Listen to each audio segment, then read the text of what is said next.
The ideas expressed in the following presentations are those of the speakers and do not necessarily reflect the views of ACI or its committees. ACI web sessions are recorded at ACI conventions or other concrete industry events and will be made available for viewing free of charge for 1 week. Thereafter, they will be archived on the ACI website or added to ACI's online CEU program, depending on their content.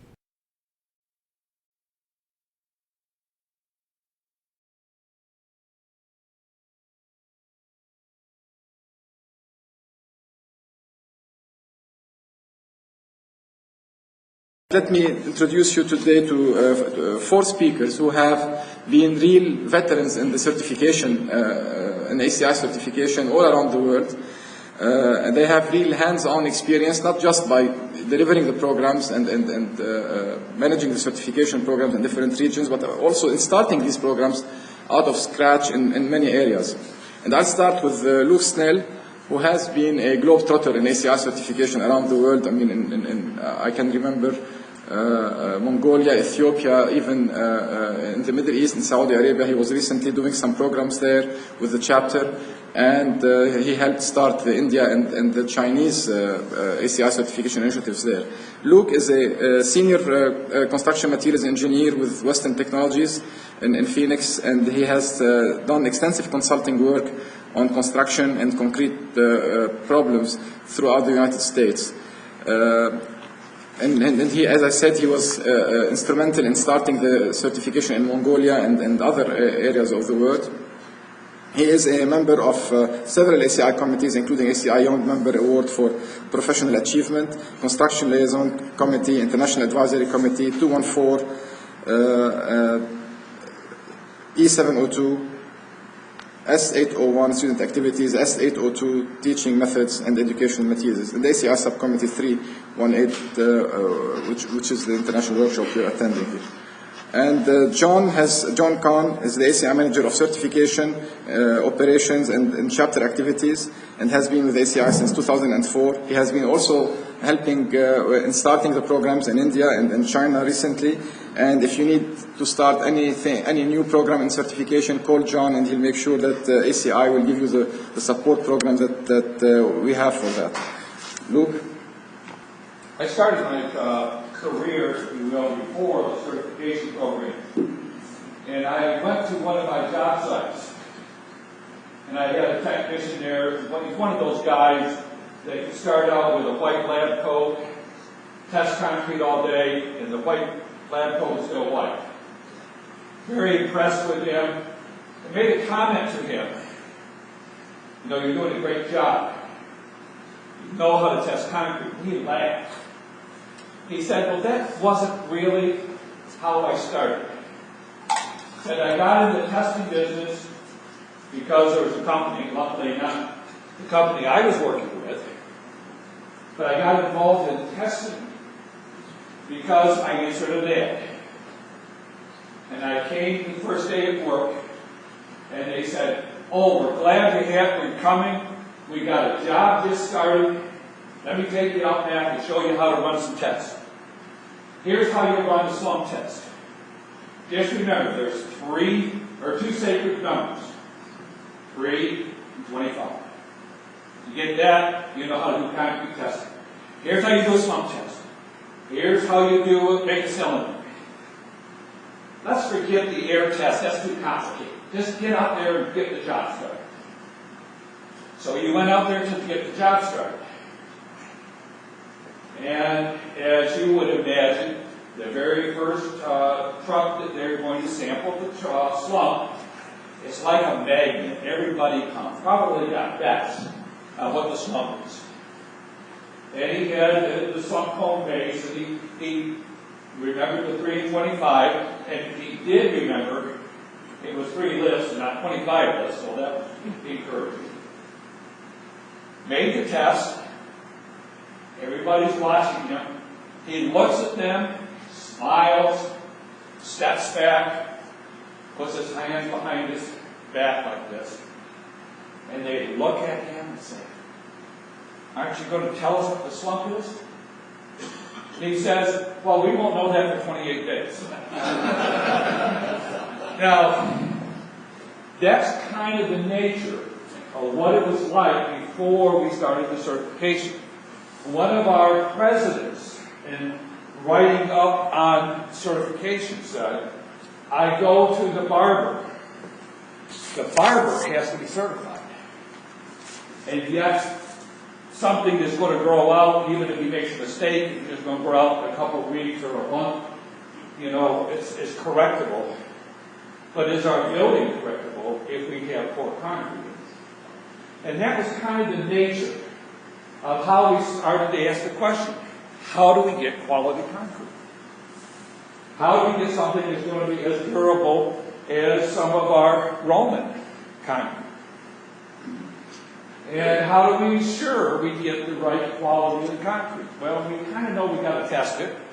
And we know from our past research, and hopefully I'm not telling you something you don't already know here, but low water cement ratios are important. Air content, about 6% in cold weather, quite important. And I've worked in some areas that get down to 50 below zero that don't put any air in concrete. Uniform and consistent mixtures, and a temperature control somewhere between 4 and 35 Celsius.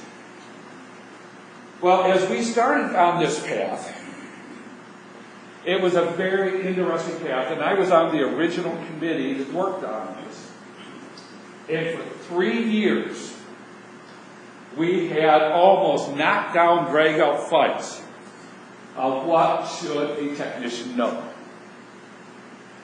There was a group in there that basically said, you know, the guy ought to at least have memorized the PCA design and control book. Others were even talking about, you know, a bachelor's degree in civil engineering would probably be a qualifier. Most of the technicians that I had experience with were either did not have high school or had high school education. That's not the best. I had a whole bunch that had tried to go to engineering colleges and realized that they were cut out to be engineers, but they still wanted to be in the field and thus ended up in the testing area. So we had that argument as those that were working in testing laboratories, and I was working in testing laboratories at that time, were saying, hey, let's be realistic. What we really want these guys to do is know how to do the test. I really don't want a guy running a slump test and then advising them on what they have to do. That's my job as the engineer. But when he says the slump is too high or too low, or the yield is wrong, or the unit weight is wrong, I want to know that that testing was done accurately, so that when I'm making an engineering decision on that data, that I know I have the right information to make that decision. So that debate went on for a long time. And we decided that one of the key elements is agreed finally, after 3 years of long, very heated debates, that we wanted a technician that could provide accurate and reliable test results. And we started this is the first of many programs. The first Field Grade 1, which is kind of our granddaddy and still our most popular program that we have, started being used in 1983. And for a long while, even ACI building codes didn't recognize it. ASTM was one of the first ones to start putting this in as a requirement, and now we have it in our building code. So if you are using the ACI 318 building code, you are now have embedded in that all the testing will be done by, I'm going to say, an ACI certified, although there is some other certifications out there. They're not as active as the ACI program. So the ACI program is really the one, and obviously we're at ACI, so we're going to talk more about that particularly. Well, what is required to be certified? Well, there's two things that are involved in it. First, is an understanding of the standards that are for testing concrete. And there's about 7 tests that we're going to talk about that are in that. And in those tests, it's not that you memorize them, but is that you have a basic understanding. This is a closed book test. In that, we expect the people to be able to understand the basics. They got a multiple choice test that they have to take. And each test, they test each particular area. How to do a slump test. Then you move on how to make cylinders and how to do run the unit weight test and so forth. And each one has to be passed. So you can't blow off how to do a temperature test. If you do not get above a 60% on the temperature test, but you get 100% in everything else, you fail the test. So you've got to understand and be able to pass and have a 70% overall on all of your answers. And then what makes our testing a little bit unique from some of the others is you have to physically demonstrate that you can do the test and do it correctly. The only one we make a variation on is the sampling. In that, the sampling can be done with an oral test. Can you explain to me that this truck that just pulled up, that is our truck that we are going to test, what is it that you're going to do? Walk me through how you get a sample, and then how you get that sample, what test, what sequence are you going to test it? So that but that's the only one that is not done by demonstration. The rest of them are to make a test sample, and I must say, the way our test is run, that you have to make a cylinder test. Now, some areas of the world that do cubes, and that's okay.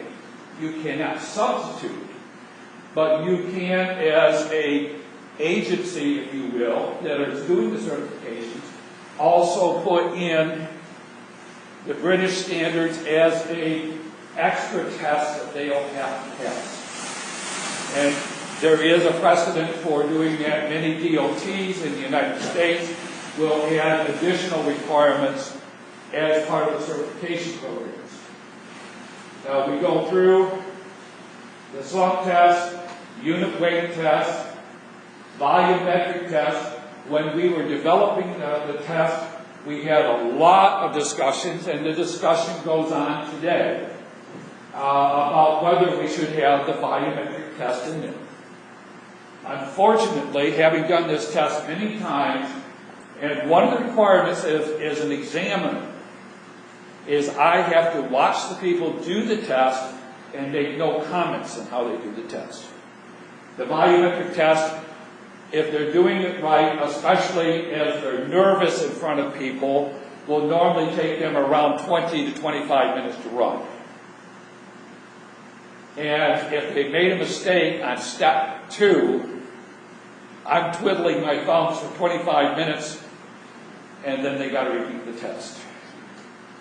And many times I have seen, and that typically is the one that has the highest failure rate. So if you're doing this, you need to keep that in mind. Also, I've been in many places. Saudi Arabia is one, and if you have not done the volumetric test, you missed a real opportunity in your life. But one of the things you have to add is alcohol to break up the foam. In Saudi Arabia, getting alcohol, even isopropyl alcohol, is a challenge. And so you got to be concerned with some of the local conditions that might be involved in doing these type of tests as well. Now you could say, well, in Saudi Arabia, you're having them run air tests? I live in Phoenix, we don't air in concrete. I've been here 6 years. I've seen it below freezing at about 2 o'clock in the morning. It drops down to maybe 31 degrees. So we don't put air in the concrete. Yet, we got to remember this is an international certification. So the kind of thought process if we give you an ACI certification, that person could go anywhere in the world and you would know that they have abilities to run this particular test as they have demonstrated when they took the test. Now, I've had some people saying to me, I've been at the job site and that guy is screwing up. I want ACI to come and pull their certification. Well, it doesn't work that way either. All we are doing when we do the certification is verifying that at one time in their life, in front of people, they were able to do this test. Whether they ever again do that test correctly is not something we control. But, you know, for many of us who have a professional engineering license, that doesn't guarantee we're going to be competent for the rest of our lives either. If we want to use that analogy.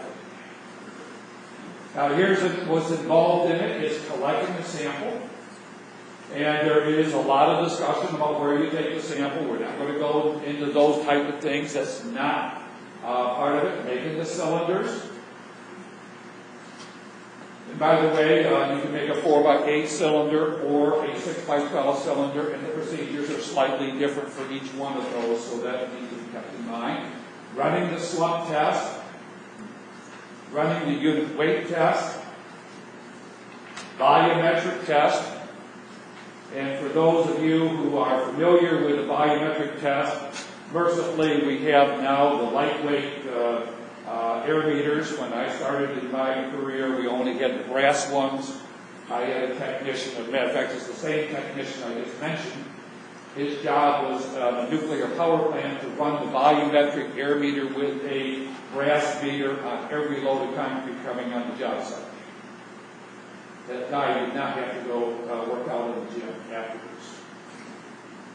Running the air test by a pressure meter, the one that's probably preferred, and most people that are in cold weather areas do know how to run that. And believe it or not, how to take a temperature.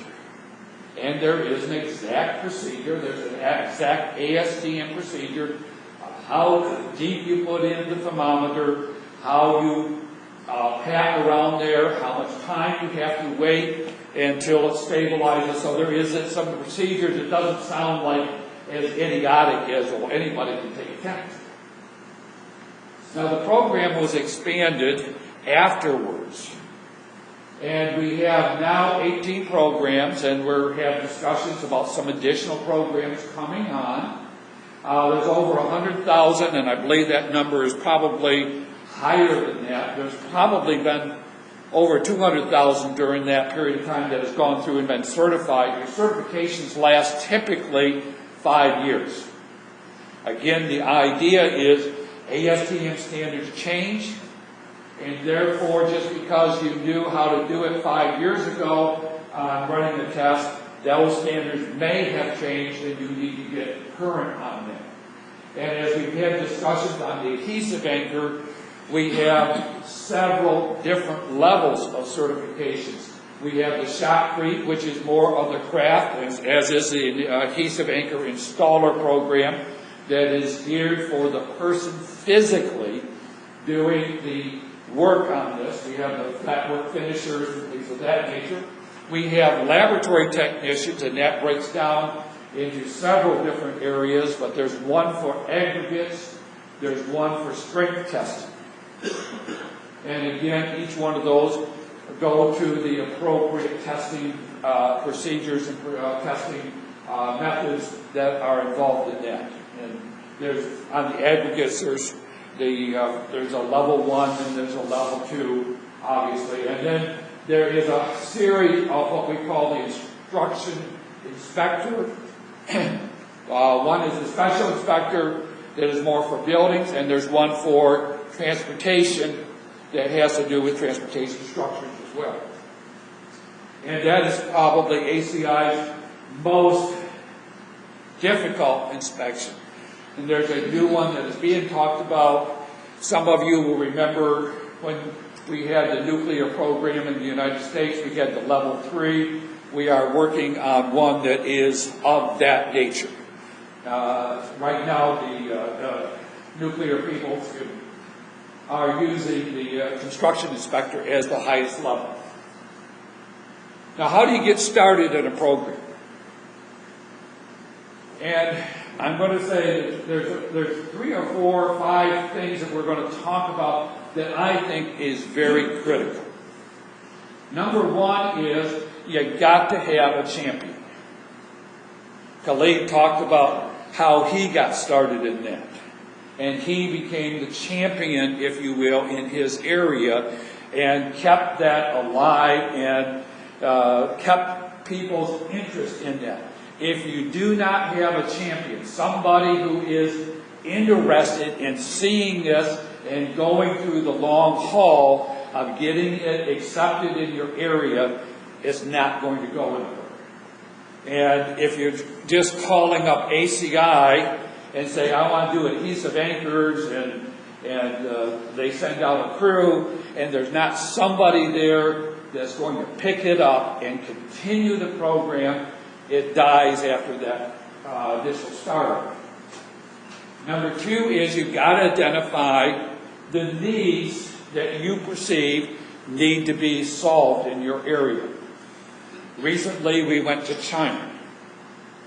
And the Chinese, mainland China, if you will, said we want to have the field grade 1. That's your very first one. We want to see that program be our initial program. And indeed, that's where most people start, is with the field grade 1. We, on that same trip, we went over to Thailand. Thailand said the needs in our area is in the testing. And we want you to certify the people that are physically doing the testing in the laboratory. So again, if you identify the need, your need may be in people doing flat work, or you may be doing a lot of shotcrete. So each one of these has the individual, meeting the individual needs as they come up. The last part about, or last one on this slide, is we got to make the program self-sustaining. Now, if you're going into this, you got to realize this is like a business, and you've got to do it. A lot of areas will start out, and I was in Missouri when I started my career, and we did it with all volunteer people. We would do the program on a regular basis. And a regular basis like once every 6 months or something like that, and then have huge groups. As we progress, we're going to do it more and more.